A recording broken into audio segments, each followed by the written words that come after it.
All right, you think. So anyway, this is Hikari, if you don't know him. Not only does he have like the schwankest, spikiest hair you've ever seen, but he's also damn smart. How's that for an introduction? Sounds good.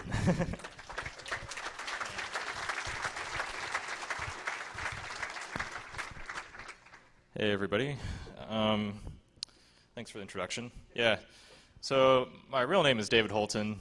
Some people here like to call me Hikari. I'm the chairman for TourCon and also do lots of security R&D with FPGAs and stuff.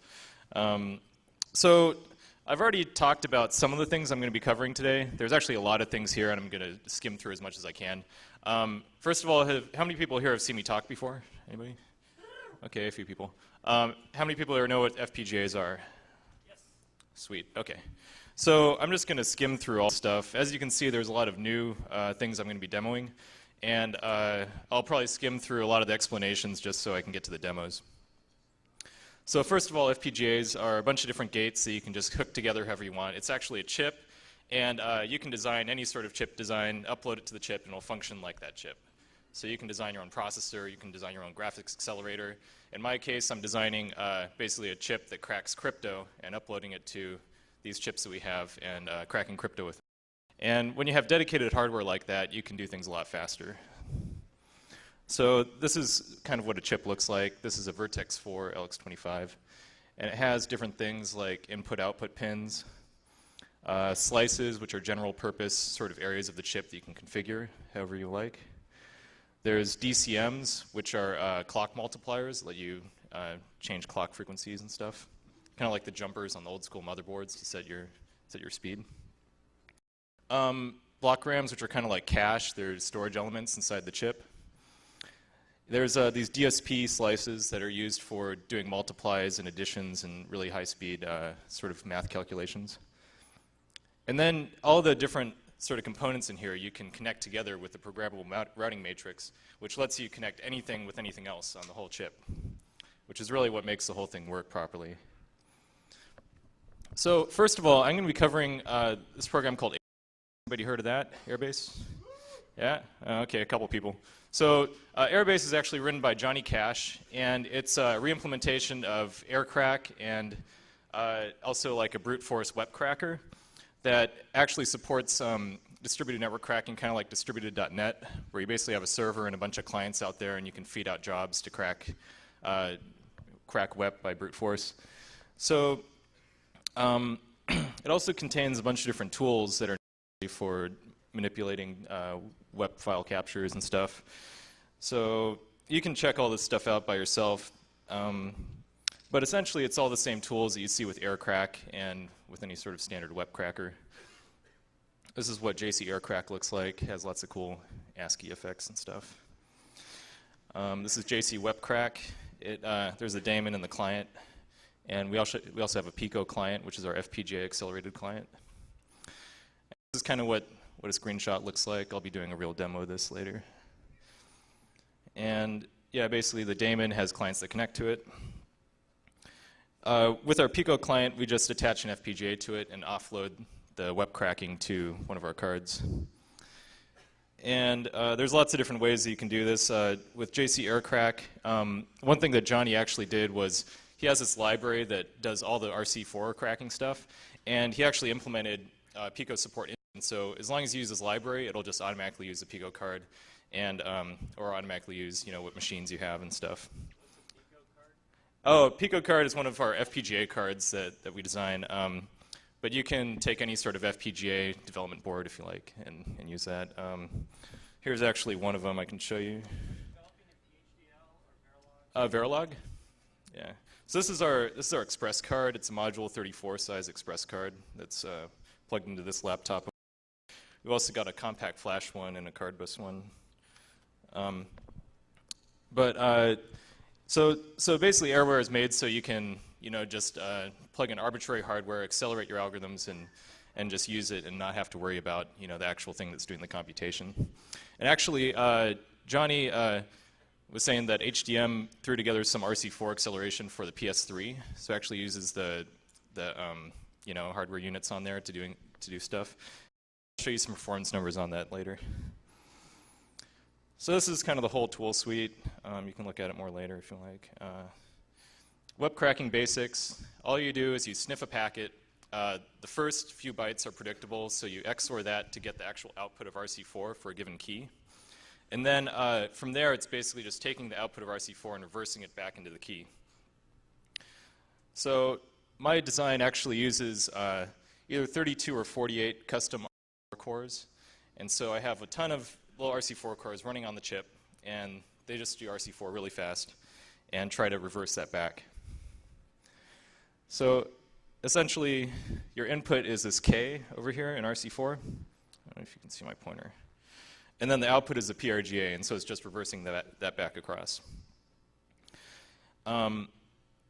So yeah, it's a total brute force attack for this implementation, and then also JC Aircrack does that attack for doing the statistical sort of stuff. And yeah, essentially, we have a key generator where you tell it, okay, start at this key and end at this key. It starts sending out keys to the RC4 cores, gets the PRGA back from them, and then checks to see if it's the right value or not.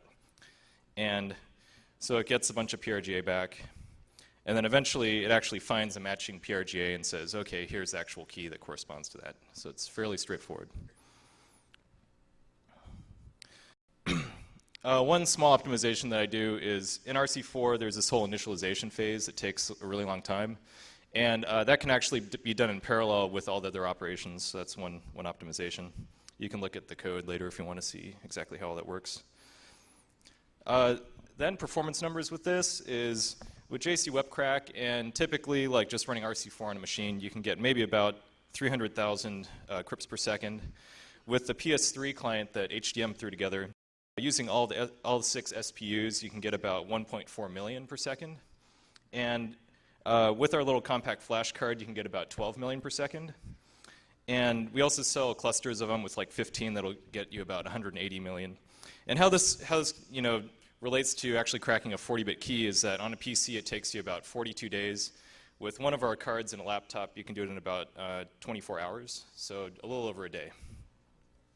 And then if you have a cluster of multiple ones, that brings the time down quite a bit. And with the PS3, it takes about 8.8 days to break 40-bit. Hey David, are those numbers 100% of the key space or 50% of the key space? That's 100%, the full 40 bits. So yeah, like if you're talking about like birthday paradox sort of stuff, then it'd be maybe about half that. So Pico Webcrack is basically the JC Webcrack D plus Pico cards and some cool matrix effects I'll be demoing in a little bit. And also a new release that Johnny just threw together is JC Aircrack with Pico support, so I'll be demoing that as well. See if this switches over. Yeah, okay, cool. All this stuff you can download off of opencyphers.org, by the way. So this is the web brute force. I just threw together some scripts here, typing with one hand. Yeah. This is a pretty small key, so won't take too long here. So this is actually starting up the daemon right now. Then it'll start up some Pico clients.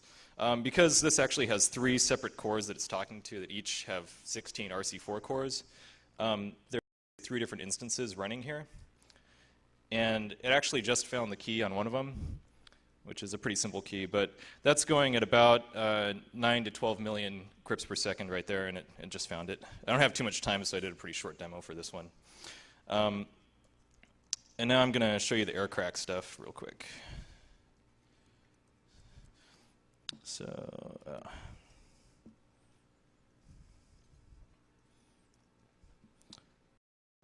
here's, I'll show it to you without the FPGA support. So this is running, this is using the FMS. Oh, can you see everything? I lose video? Oh, there we go. Okay. So right now it's doing the FMS attack with just JC Aircrack, and it's chugging along. This will probably take a little while. So as you can see, it's doing maybe about 1 chunk per second, maybe a couple chunks per second. And I'll just cancel it now because I know it's going to take a while here. And so now with the FPGA,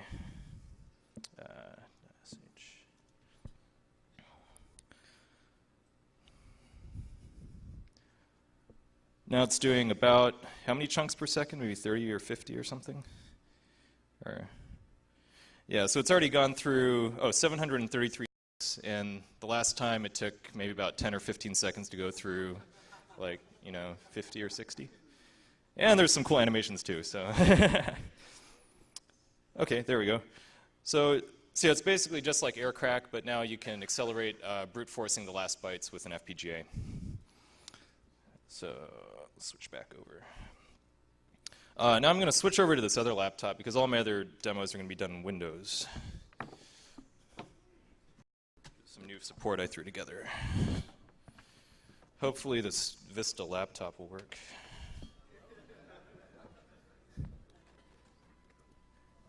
It actually helps my demos look a little bit better because it's so slow that all the software runs slower. Let's see here.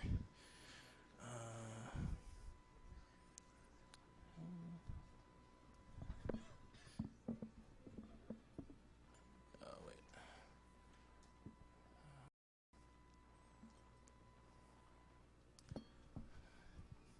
Mirror displays. There we go. Okay. Hopefully my slides will work here.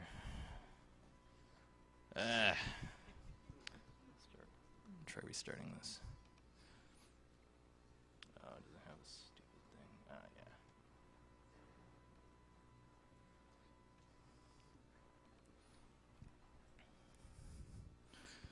Yeah. Okay.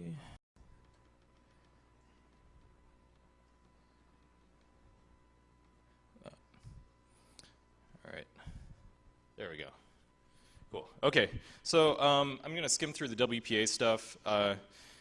Essentially, for added security with WPA, when you actually type in your passphrase in Windows to log in, to your WPA access point, it actually hashes it with PBKDF2, and then it actually uses that as your key for authenticating on the network. And the reason for doing this is because they just wanted to have a really good secure transform from your password into an actual, secure key. And PBKDF2 essentially just it runs SHA-1 about 4,000 times, and so it takes a really long amount of time to actually compute this PMK value from your passphrase. And so their hope was that because it takes so long to do that, every time you try to convert over a real passphrase to a PMK value, it takes forever, and so somebody attacking it would take a really long time to actually crack. So essentially, all I do is I just accelerate the PBKDF2 phase using 8 SHA-1 cores, and essentially this is the performance comparison that I get. With Cowpatty on pretty top of the end P4 Intel Core Duo, you get about 60 or 70 per second. On one of our FPGAs, like our Compact Flash one, you get about 430 per second. And with aircrack, you get some optimizations, maybe about 100 per second on a PC.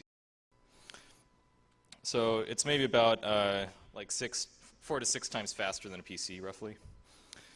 And one thing that we did last year was we took a huge word list and kind of created a rainbow table. It's salted by the SSID, but we took the top 1,000,000 words and the top 1,000 SSIDs and created this huge table, thanks to RenderMan.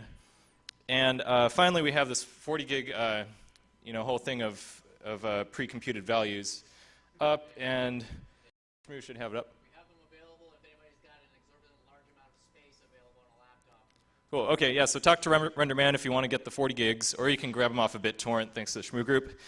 And I don't think that they're actually posted on their page right now, but if you do a torrent search, you should be able to find them, according to Hulton. So here's a demo of Cowpatty with FPGA support and some Perl scripts to glue it together. Oops. What did I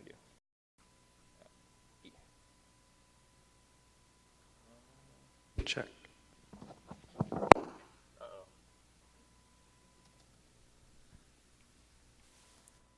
Come on. Oh no. Did I lose my screen? Oh, wait, there we go. Okay, sweet.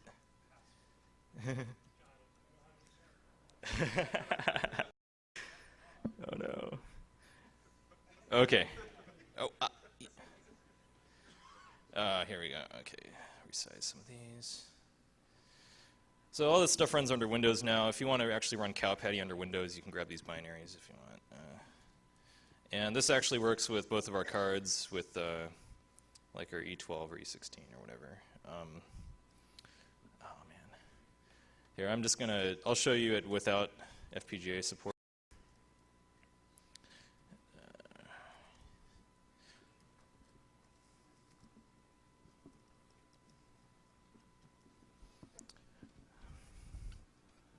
Oh yeah, so that's kind of the usage for just running it normally. Right now it's chugging away really slow here. And so actually, I'll go over here and do it at the same time with one of the Pico cards here. I've got this handy batch script here.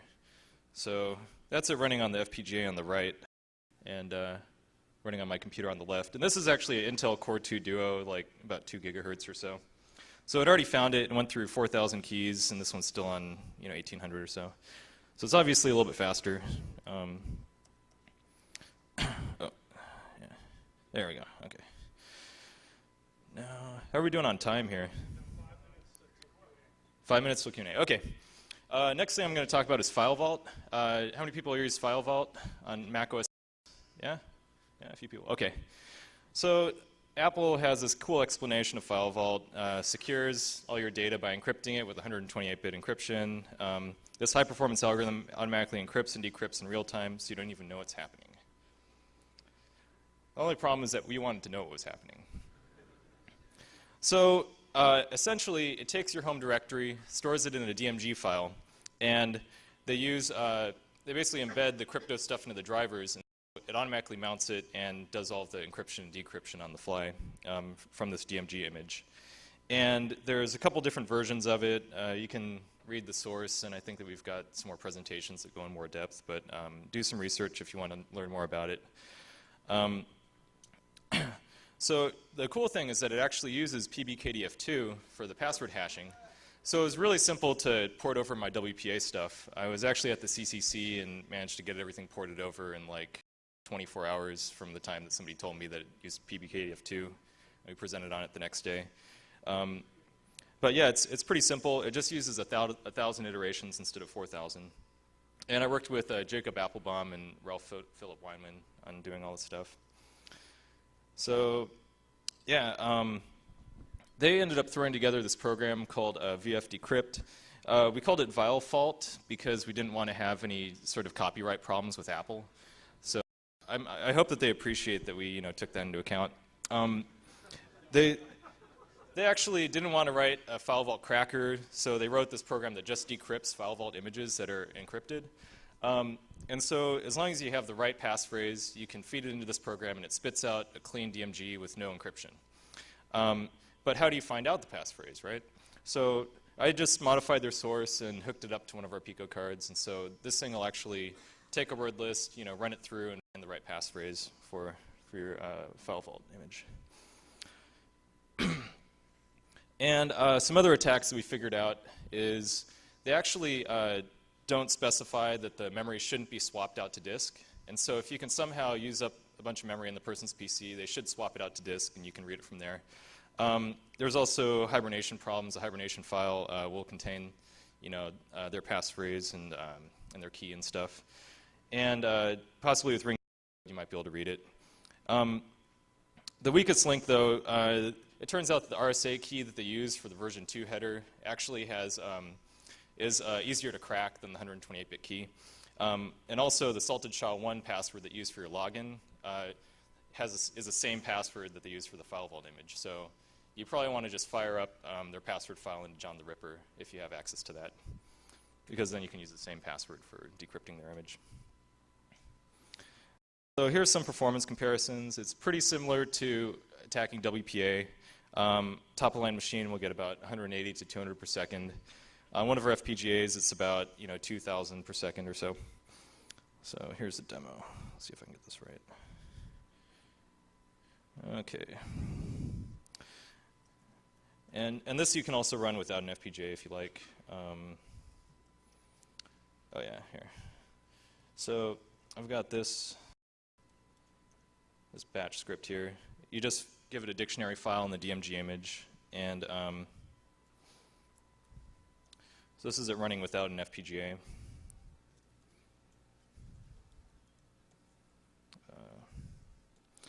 And this is it running with FPGA on my laptop.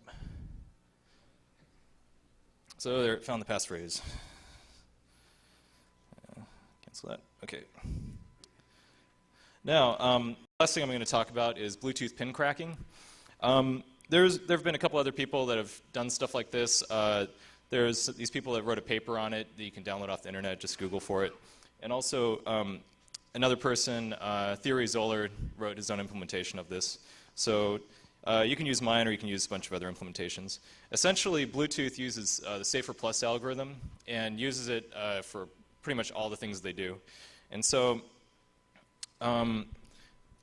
basically the exchange, it's very similar to WPA in that, you know, you have a bunch of data that goes across the internet to exchange keys and verify that everybody has the right key. But the only thing that you don't really have is a pin. And because the pins are actually just, you know, numerical digits most of the time, it's a really small amount of key space that you have to search.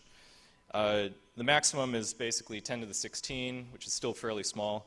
And most people don't actually use the characters, and most people will use like either 4 digits or 8 digits. So I basically implemented Safer Plus and then wrapped around the stuff around that to implement their other specific algorithms that are used for the key exchange. And this is essentially the pseudocode for doing the whole thing. You can look at it more later. But, but here's all the values, and we're just brute forcing the pin here. Is that for me? No. Oh, okay, all right.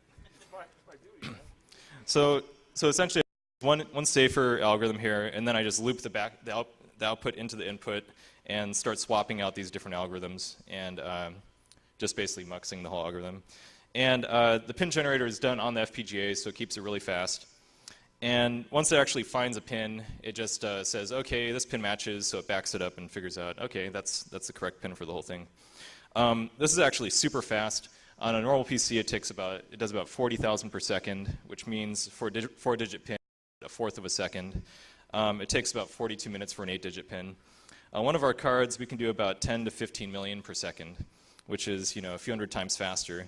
And an 8-digit pin only takes about 10 seconds. And I'll show you this in a minute. After this, I'll pretty much be done. I'm going to get uncomfortably close to you until you stop. Okay, all right. There's also a bug that's up here. Oh, sweet.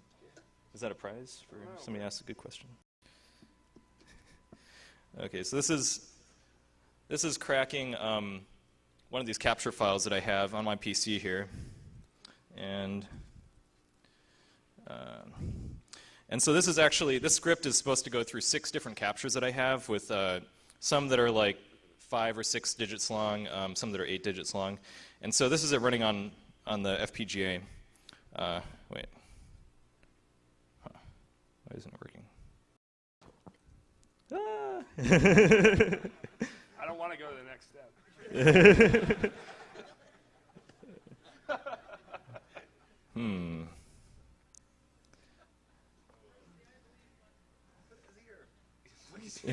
Ah!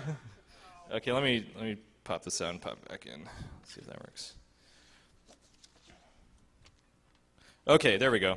The first one it cracked in a split second. This next one is an 8-digit one. It cracked in a split second. And there we go. It cracked all 6 of these in about a total of 5 seconds. And the other one, it'll probably take about a few hours. So there you go. And I'm just going to skim through here real quick. What? No. No? Okay. Wait. Go into the conclusions here. There we go. Okay, questions? Anybody? What the hell just happened?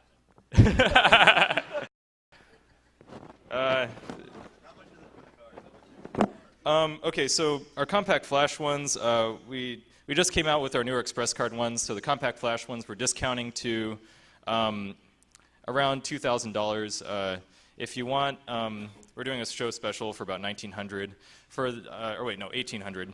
And then for our Express card one, it's going to be around $19,000 to $2,000 or something like that. So. Have you considered the manufacturer of ICs based on FPGA designs to sell them at a lower cost? Manufacturers of ICs?